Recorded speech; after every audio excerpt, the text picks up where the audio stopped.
What's going on, guys? Welcome back to Make It or Break It Monday, the show that helps you get your head right so you can start your week right. Guys, just got home celebrating dinner with Monique's family for her birthday, which is tomorrow, which is when you're going to be seeing this, so wish her happy birthday for me.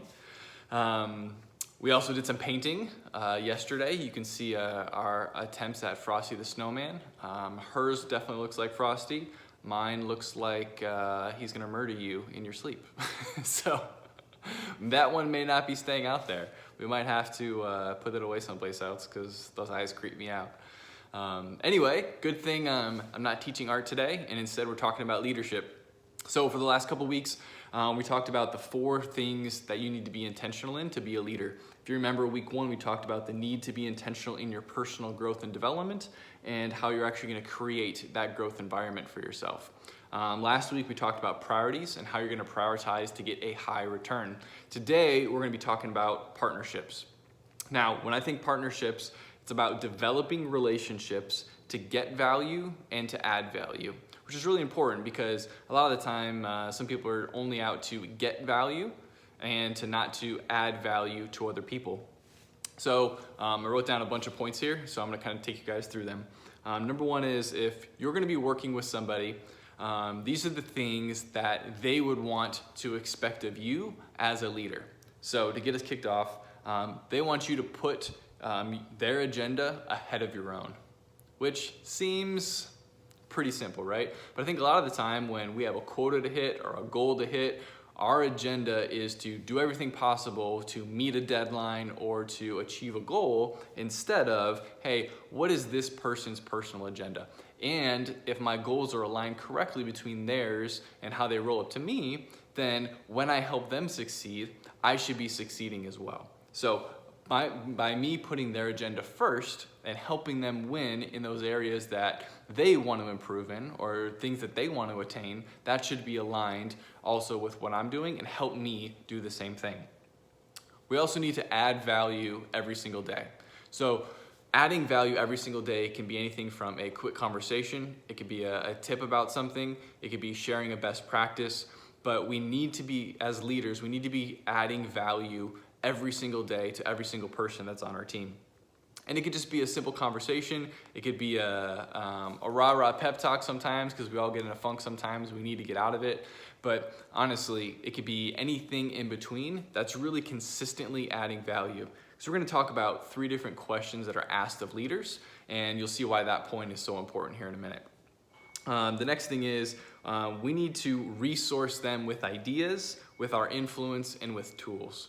So those ideas, those influencer tools can be any single thing that I kind of just mentioned, right? When I go to add value, an idea could just be something, a new talk track. It could be how to overcome an obstacle that's currently in front of them. It could be if I step back and look at my entire team and I learned a best practice, or I bring something from my own personal knowledge that can help from an influence standpoint.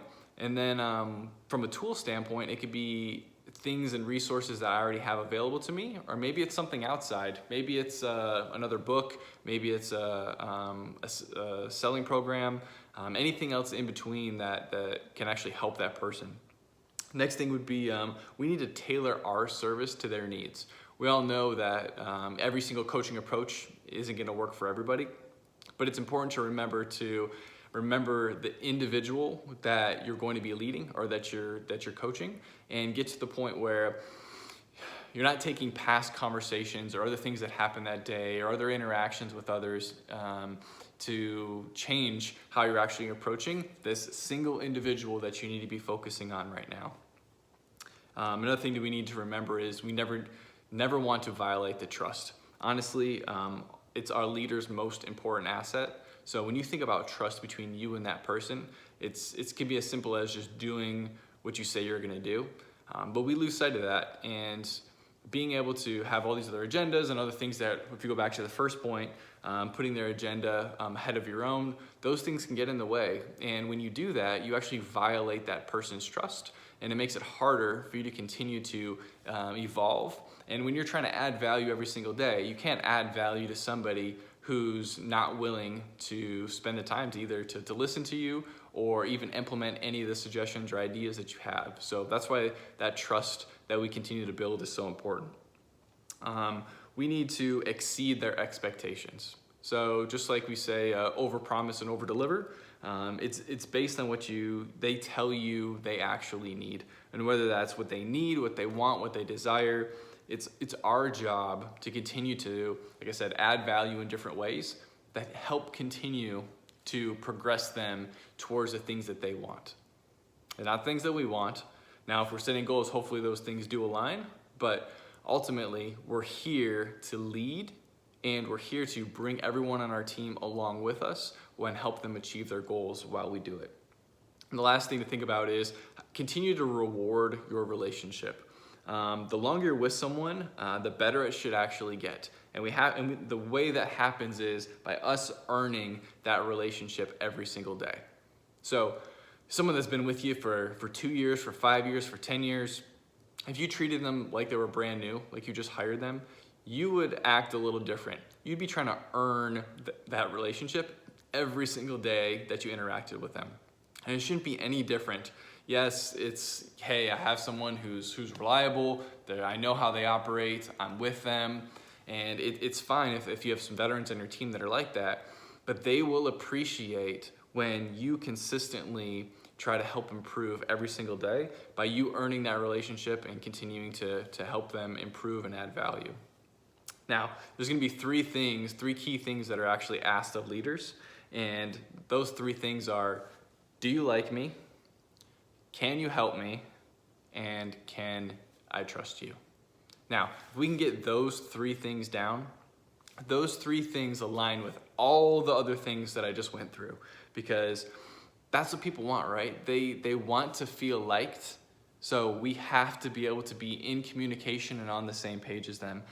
2, they want someone who's gonna make them better every single day. So that's where can you help me comes into factor, right? Why would I spend time listening or engaging or wanting to meet with you if you can't help me and you can't make me better? And the last one is the most important thing, to trust, right? Can I trust you to stand up for me, to fight for me? Can I trust you to just do what you say you're gonna do? So out of those things, guys, when you think about partnerships, it's really developing relationships to get value and to add value. And when you continue to add value, you will personally also get more value out of the relationship. So hopefully that helps this week, and go out and have a great one.